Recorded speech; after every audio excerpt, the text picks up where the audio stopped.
23절 말씀, 우리 다 같이 일어나셔서 한 절씩 저와 함께 교독해서 읽도록 하시겠습니다.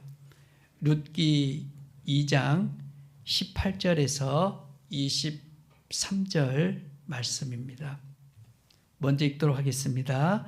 그것을 가지고 성읍에 들어가서 시어머니에게 그 주운 것을 보이고 그가 배불리 먹고 남긴 것을 내어 시어머니에게 드리매 시어머니가 그에게 이르되 오늘 어디서 주었느냐 어디서 일을 하였느냐 너를 돌본 자에게 복이 있기를 원하노라 하니 룻이 누구에게 일했는지를 시어머니에게 알게 하여 이르되 오늘 일한 사람의 이름은 보아스니이다 하는지라. 나오미가 자기 며느리에게 이르되 그가 여호와로부터 복 받기를 원하노라. 그가 살아있는 자와 죽은 자에게 은혜 베풀기를 그치지 아니하도다 하고 나오미가 또 그에게 이르되 그 사람은 우리와 가까우니 우리 기업을 물을 자 중에 하나이다 하니라. 모압 여인 룻이 이르되 그가 내게 또 이르기를 내 주수를 다 마치기까지 너는 내 소년들에게 가까이 있으라 하더이다 하니 나오미가 며느리 룻에게 이르되 내 딸아 너는 그의 소녀들과 함께 나가고 다른 밭에서 사람을 만나지 아니하는 것이 좋으니라 하는지라. 이에 룻이 보아스의 소녀들에게 가까이 있어서 우리 주수와 밀 주수를 마치기까지 이삭을 주우며 그의 시어머니와 함께 거주하니라. 아멘.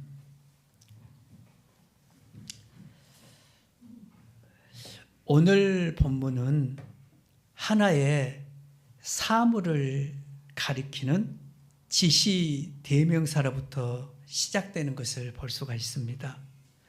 18절 말씀에서 그것을 가지고 성읍에 들어가서 라는 문맥에서 그것이 곧 지시 대명사입니다. 그리고 또 두 가지 질문이 더 따르게 됨을 보게 되는데요. 본문 19절 말씀에서입니다. 우리 19절 말씀을 같이 한번 읽어보실까요? 시어머니가 그에게 이르되 오늘 어디서 주웠느냐 어디서 일을 하였느냐 너를 돌본 자에게 복이 있기를 원하노라 하니 룻이 누구에게서 일했는지를 시어머니에게 알게 하여 이르되 오늘 일하게 한 사람의 이름은 보아스니이다 하는지라. 여기 말씀에서 두 질문이 무엇인가요? 오늘 어디에서 주웠느냐? 그리고 또 하나가 있지요. 어디에서 일을 하였느냐라고 하는 두 질문입니다.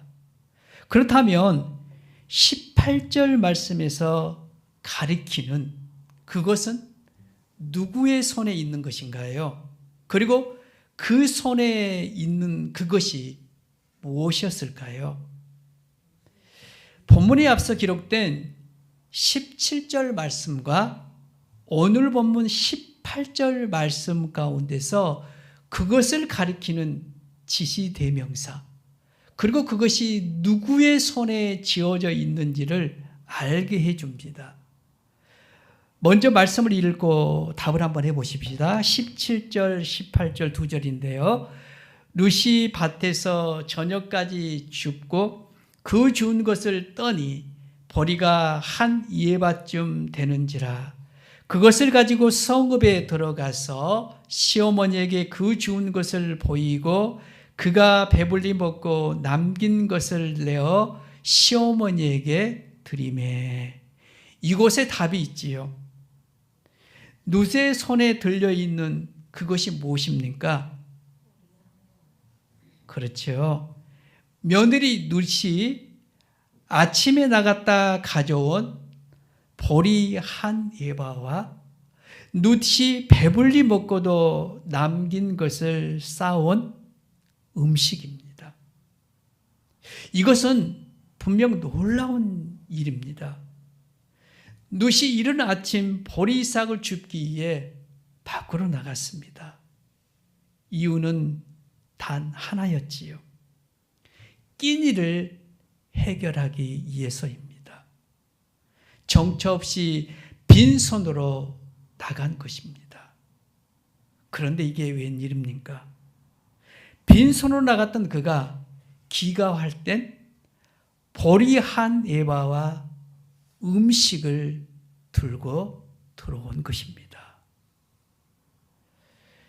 에바는 구약시대의 부피의 단위로서 대략 한 에바는 23리터입니다. 질량의 단위로 달아보면 대략 23kg이나 되는 양입니다. 우리가 쌀을 이렇게 구입하다 보면 어느 정도를 구입해 오나요? 10kg 아니면 20kg이죠. 20kg가 넘으면 들기가 곤란합니다. 그렇잖아요. 그렇기 때문에 대략 10kg 아니면 20kg를 사서 어떻게 합니까? 가정으로 가져옵니다. 근데 보십시오, 여러분. 23리터는 곧 질량으로 따지면 23kg이나 된다라고 하는 분량입니다. 도무지 여러분 이런 양을 줄 수가 없습니다.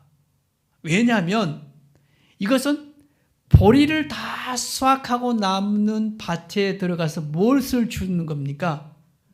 이삭을 줍기 때문입니다.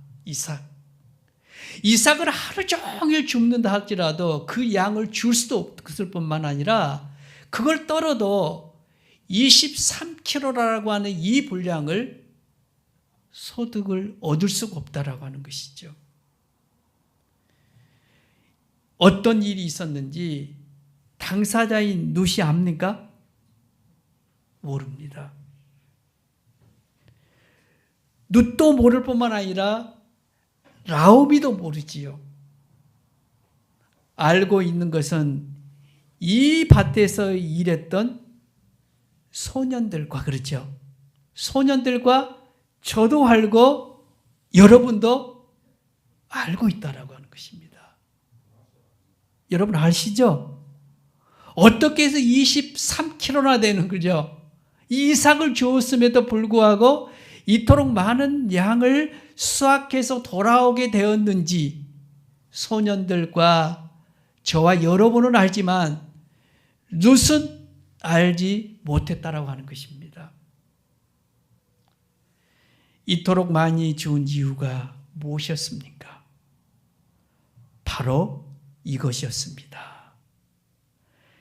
본문 앞서 기록된 15절 16절 말씀에 보시면 룻이 이삭을 주우러 일어날 때에 보아스가 자기 소년들에게 명령하여 이르되 그에게 곡식단 사이에서 줍게 하고 책망하지 말며, 또 16절 우리 같이 읽어볼래요? 또 그를 위하여 곡식 다발에서 조금씩 뽑아버려서 그에게 줍게 하고 꾸짖지 말라 하니라. 이유는 이거였다는 거예요.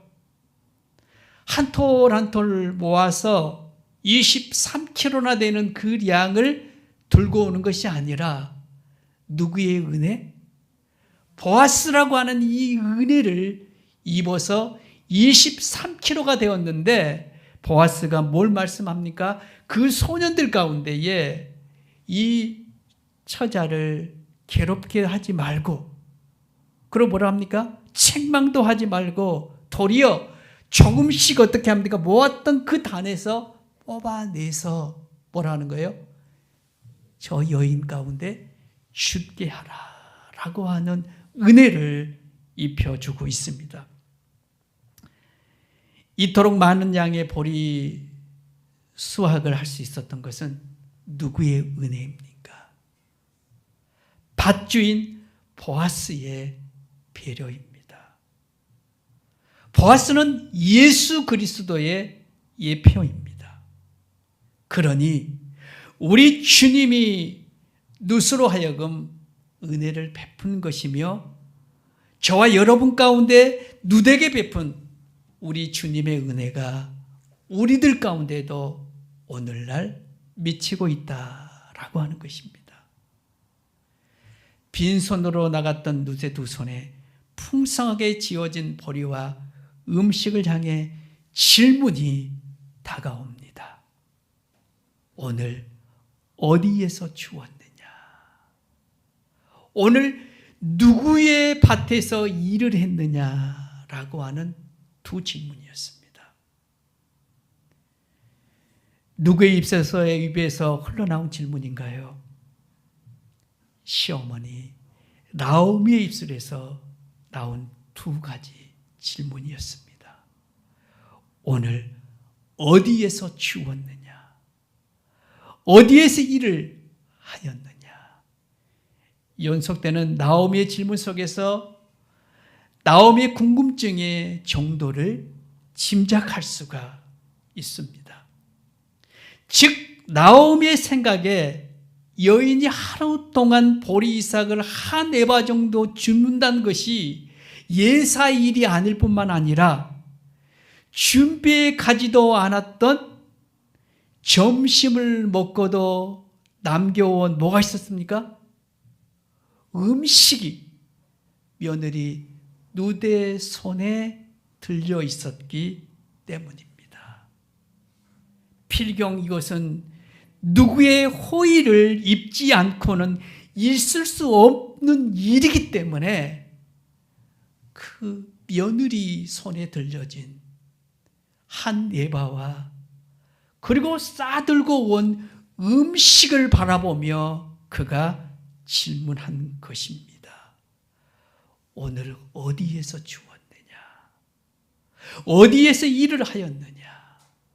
라고 하는 질문이 그것이었습니다. 이에 룻은 시모의 궁금증을 풀어드리기 위해 이 날에 있었던 일을 이야기해 드립니다. 기록된 본문 19절 말씀에서입니다. 이 파란색으로 쓰여져 있는 우리 문구를 한번 읽어볼까요? 시작. 룻이 누구에게서 일했는지를 시어머니에게 알게 하여 이르되 오늘 일하게 한 사람의 이름은 보아스니이다 하는지라. 오늘 어디에서 주웠느냐? 오늘 어디에서 일을 했느냐라고 물으시는 시어머니의 질문에 룻은 보아스라고 하는 사람 밭에서 일을 하게 되었습니다. 라고 답하고 있는 것입니다. 이 이야기를 들은 나오미가 보아스를 향하여 축복합니다. 어떤 축복일까요? 기록된 본문 20절 말씀에서입니다. 그가 여호와께로부터 복받기를 원하노라. 아멘입니다. 사랑하는 여러분, 여기서 할 수 있는 확신 있는 신앙 고백이 무엇입니까? 여호와께 내게 복 주시기를 원한다라고 하는 것입니다. 여호와는 내게 그리고 우리 가운데 복 주시기를 원하신다라고 하는 것이지요. 사랑하는 여러분, 같이 한번 해보십시다. 여호와는 내게 복 주시기를 원하십니다.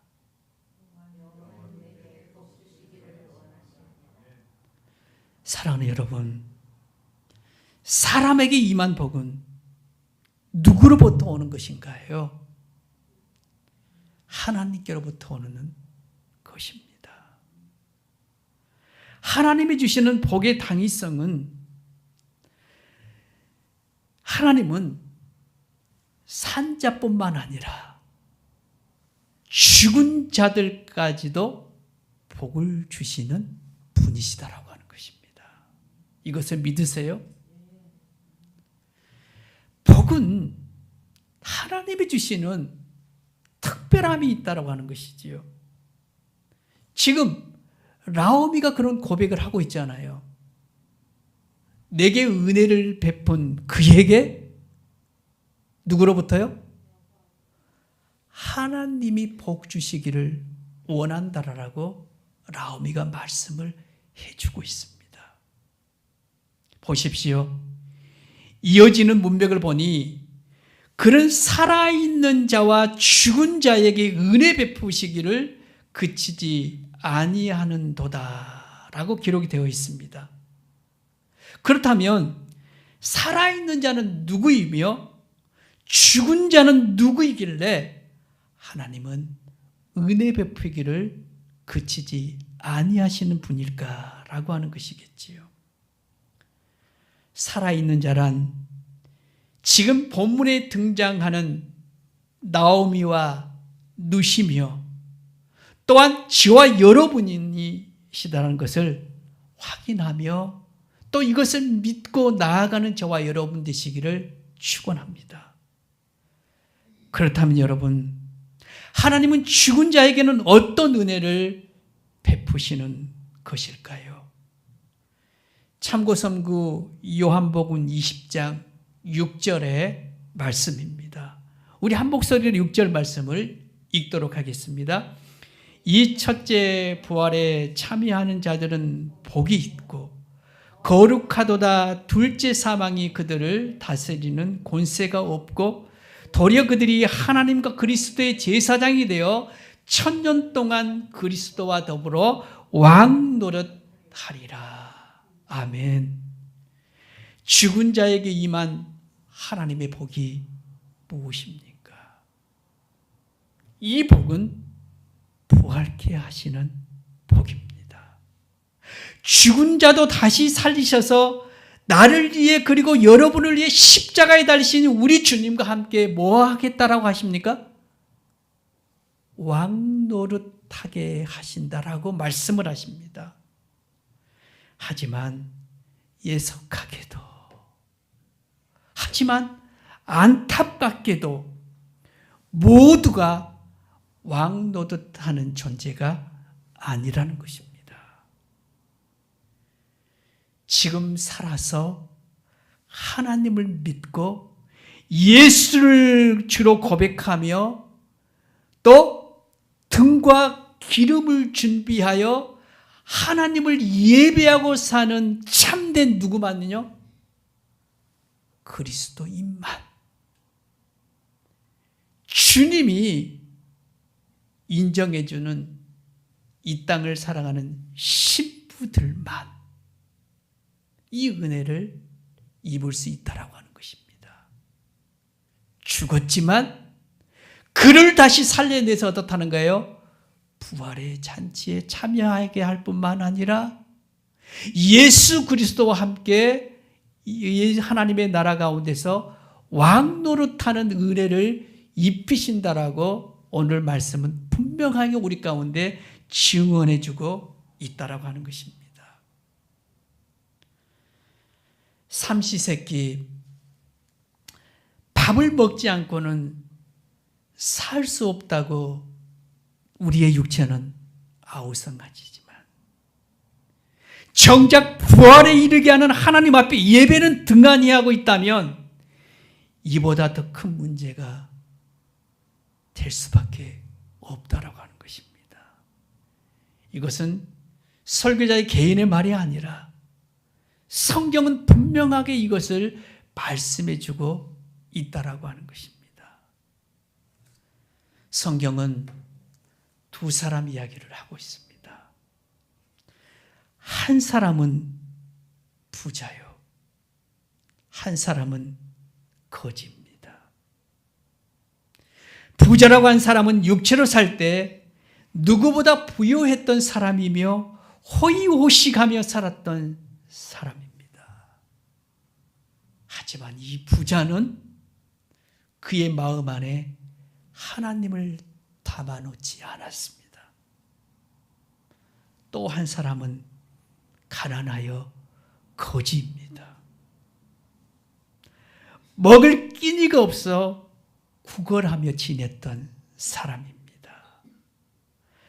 몸에 병이 들어 온 몸에 부스러기로 가득했습니다. 몸도 마음도 아프고 배고픈데 이 아픈 상처를 누가 앓고 있나요? 개들이 찾아와서 그 헌데 아픔의 상처를 혀로 핥고 있다라고 성경이 기록하고 있습니다. 하지만 이 사람은요, 그의 마음 안에 하나님을 담고 삼았던 사람입니다. 호의호식했던 부자도 죽고 굶주림에 살던 거지도 죽었습니다. 문제는 이후의 문제라고 하는 것입니다. 이후에 어떤 일이 일어났을까요? 바로 이런 일이 일어났습니다. 누가복음 16장 22절로 24절의 말씀인데요. 어떤 일이 있었는지 우리 함께 읽도록 하십시다. 이에 그 거지가 죽어 천사들에게 받들려 아브라함의 품에 들어가고 부자도 죽어 장사되며 그 음부에서 고통 중에 눈을 들어 멀리 아브라함과 그의 품에 있는 나사로를 보고 불러 이르되 아버지 아브라함이여 나를 긍휼히 여기사 나사로를 보내어 그 손가락 끝에 물을 찍어 내 혀를 서늘하게 하소서 내가 이 불꽃 가운데서 괴로워하나이다. 사랑하는 여러분, 지금 한 사람은 하나님의 품에 안겼고 한 사람은 활활 타오르는 지옥불에 던져졌습니다. 이와 같은 사실을 목도한 지금 내 자신을 위해, 그리고 내 사랑하는 가족들을 위해, 그리고 부자와 거지에 대해 어떤 반응을 할 수 있을까요? 참으로 다행이다, 참으로 감사이다라고 반응도 할 것이며, 또 어떤 반응을 할 수 있을까요? 참으로 아픕니다, 참으로 안타깝다. 이 감정이 없다면 우리는 살아있지만 죽은 자와 같다라고 하는 것이죠. 이 감정이 없다면요, 무엇가 지금 내 자신이 잘못되어 있다라고 하는 것이지요. 참으로 다행이다. 하지만 내 마음이 너무나도 아프다. 이 두 가지 감정이 교차하지 않는다면 살아있으나 죽은 자와 같은 것이고, 내 육체는 살아있지만 내 영혼 자체가 병이 들어있다라고 할 수 있다라고 하는 것입니다. 여러분, 이 말씀 앞에 우리가 어떤 반응을 하기를 원하십니까? 참으로 다행이다, 참으로 다행이다. 내 가족 구성원을 보니 너무나도 감사하다. 내 공동체를 보니 너무 그래도 감사가 넘치는구나. 이것이 나의 마음이라면 또 하나는 안타까움이 있어야 된다고 하는 것이지요. 내 마음 안에 아픔이 있어야 된다는 것이지요. 그래서 어찌할까요? 기록된 본문에서 큰 교훈을 받고 답을 얻으십시다. 기록된 본문 22절, 23절 두 절의 말씀입니다. 나오미가 며느리 룻에게 이르되 내 딸아, 너는 그의 소녀들과 함께 나가고 다른 밭에서 사람을 만나지 아니하는 것이 좋으니라 하는지라. 그리고 23절 같이요. 이에 룻이 보아스의 소녀들에게 가까이 있어서 보리추수와 밀추수를 마치기까지 이삭을 주우며 그의 시어머니와 함께 거주하니라. 바로 이것입니다, 여러분. 은혜의 밭에 머무르는 것입니다. 시어머니 나오미가 며느리 룻을 향하여 권면합니다. 내 딸아, 너는 그의 소녀들과 함께 나가고 다른 밭에서 사람을 만나지 아니하는 것이 좋으니라 하는지라. 무엇을 이한 말씀으로 들리십니까? 다른 밭으로 가지 말라라는 이 색깔 있는 말씀이 우리의 눈 안에 그리고 내 마음 안에 들어오십니까? 다른 밭으로 가지 말라라고 한다면 분명 신호등으로 표현하면 어떤 색상 같습니까, 여러분?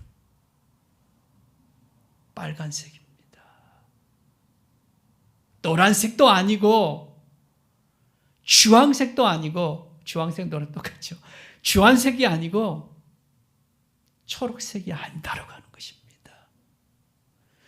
분명 다른 밭으로 가지 말라라고 하는 이 신호등의 색깔은 빨간 색깔이다라고 하는 것입니다. 다른 밭이란 세상 밭을 이야기하는 것입니다. 이 밭에는 가치가 없고 사람들이 살고 있는 밭이라고 하는 것입니다. 세상 사람들의 밭이라고 하는 것이지요. 복음이 없는, 그죠? 죽음의 밭이라고 하는 것이지요. 그런데 우리 그리스도인들의 삶을 보면 주님은 분명히 다른 밭으로 나가지 말라라고 말씀에 경고를 하지만 꾸역꾸역 하나님의 밭이 아닌 세상 밭을 향하여 자꾸 나가는 것을 목도하게 됩니다. 왜 나오미는 룻 가운데 다른 밭으로 가지 말라라고 하는 것일까요? 많은 의미가 담겨 있는 말씀입니다. 며느리 룻을 세속의 위험으로부터 지켜주기 위한 시어머니 나오미의 애틋한 마음입니다. 내 사랑하는 자녀들을 향한 부모의 마음이지요.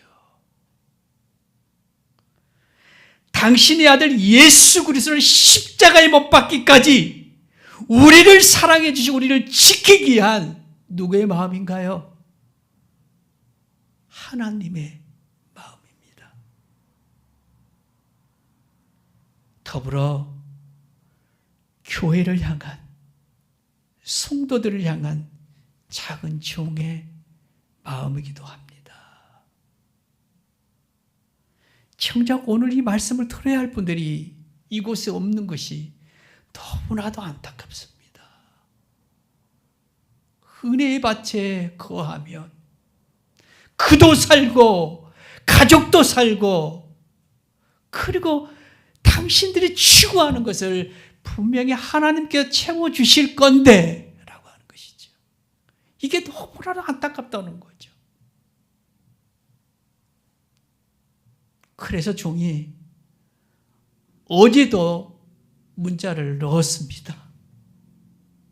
은혜의 밭에 들어와야만이 사는 것이라고 하는 것을 가르쳐 줬습니다.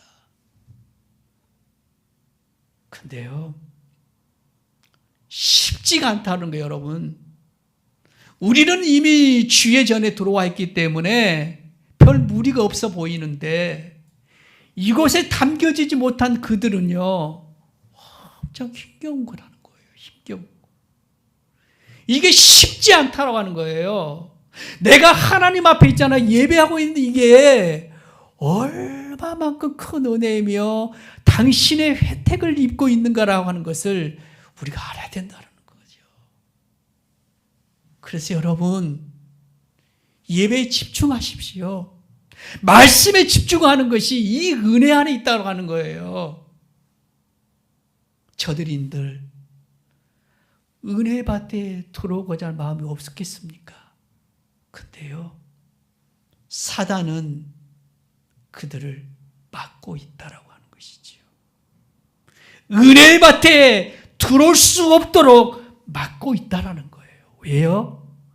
그 은혜 밭에 들어오면 그 사단의 친구가 될 수 없으니까 그 사단은 어떻게 합니까? 어떻게 하든지 간에 그 은혜의 밭에 들어가지 못하도록 바쁨이라는 것, 그죠? 게으름을 그에게 넣어주어서, 아니면 세상의 가치를 그의 생각 가운데 넣어주어서 은혜의 밭에 통행하지 못하도록 막고 있다라고 하는 것입니다.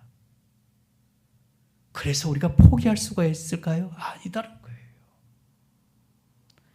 먼저 된 우리가 더 빛과 소금의 역할을 살아야 되는 것이지요. 원한 저들을 우리가 책망하고만 있을 것이 아니라 중보하며 기다리며 저들이 끝까지 포기하지 아니하도록 강건하며 또 우리가 중보자로, 때로는 권면자로, 때로는 사랑으로 그들을 보듬어야 되는 것이라는 것이지요. 그래서 끊임없이 권면하는 것이고 함께 하자라고 하는 것입니다. 이 권면은 끝이 없을 것입니다. 왜냐고 물은다면 이것이 옳기 때문이라고 하는 것입니다. 거절을 당해도, 무시를 당해도 우리가 그 한 영혼을 내 동댕이 칠 수 없는 이유가 뭐 때문입니까? 은혜의 자리가 주님이 계신 곳이다라고 하는 것을 우리는 알기 때문입니다. 그래서 보십시다. 누세 행위가 두 눈 가득하게 들어오는 말씀이 우리를 그곳으로 안내합니다. 23절의 말씀인데요. 같이 한번 읽어볼까요? 이에 룻이 보아스의 소녀들에게 가까이 있어서 보리추수와 밀추수를 마치기까지 이삭을 주우며 그의 시어머니와 함께 거주하니라. 언제까지, 사랑하는 여러분, 언제까지 은혜의 밭에 머물렀나요? 그렇죠. 보리추수와 밀추수를 마치기까지 뭘 주우며? 이삭을 주우며, 홀로가 아니라 그의 시어머니와 함께 그러잖아요. together. 함께. 개인적으로 머무는 것이 아니라 함께 머물렀다라고 성경은 기록해 줍니다. 이것이 은혜입니다. 이것이 은혜라고 하는 거예요. 룻은 보리추수와 밀추수 마치기까지 이삭을 주우며 시온이와 함께 거주했습니다.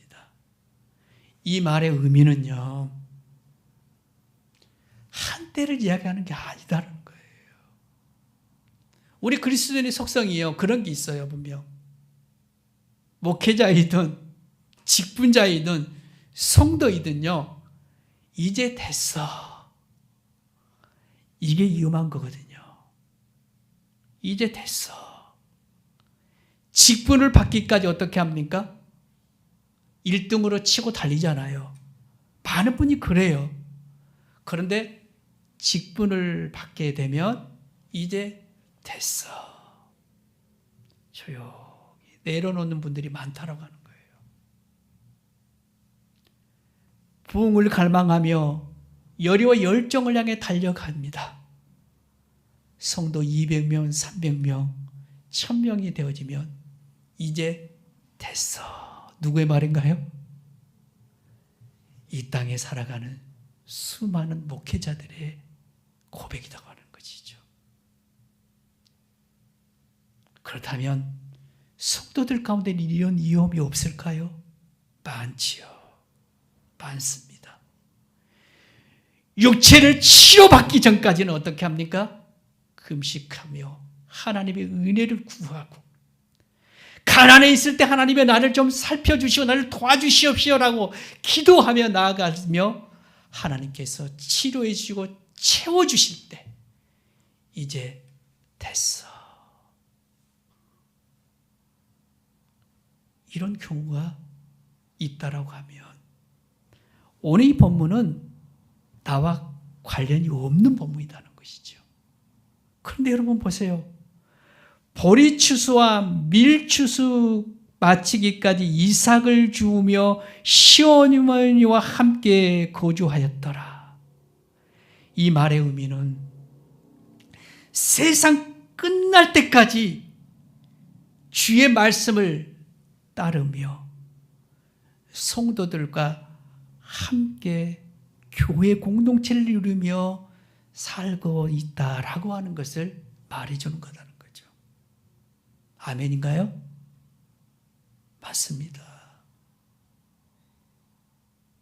세상 사람들은요, 보리추수와 밀추수를요, 인생의 한순간으로 생각할 수 있다는 거예요. 인생의 죽음에 이르기까지 이 한 가지만 하면 된다고 생각할 수 있을 거라는 거죠. 그래서 하나님 앞에 돌아옴을 멀리하는 겁니다. 하지만 신앙인들은요, 한철의 일이 아니다라는 거예요. 보리추수와 밀추수가 끝날 때까지라고 하는 것 자체는 뭐냐면 가을 거지로 끝나는 그게 아니고, 우리의 삶이 다하는 그 순간까지도 우리가 어떻게 합니까? 예배를 멈추지 아니하고 말씀을 멀리하지 아니하고 개인이 아닌 누구와 동행하는 거예요? 주의 성도들과 함께 동행하여 주님의 교회를 이루는 거다라고 하는 것입니다. 이제 말씀을 맺습니다. 은혜의 밭에 머물라. 은혜의 밭은 교회입니다. 이삭은 주의 말씀이지요. 간절한 마음에서 우리가 교회 공동체 가운데에 주의 말씀을 사모하는 저와 여러분 되었으면 좋겠습니다. 사랑하는 여러분, 주님의 표값을 세운 진주 나들목교회 안에서 머무르며 주의 말씀의 이삭을 줍는 저와 여러분 되시기를 소망해 봅니다. 이 은혜의 밭으로 사랑하는 여러분과 이웃들을 초대합니다. 아멘. 기도하겠습니다. 이제 우리 합심해서 한번 기도하십시다.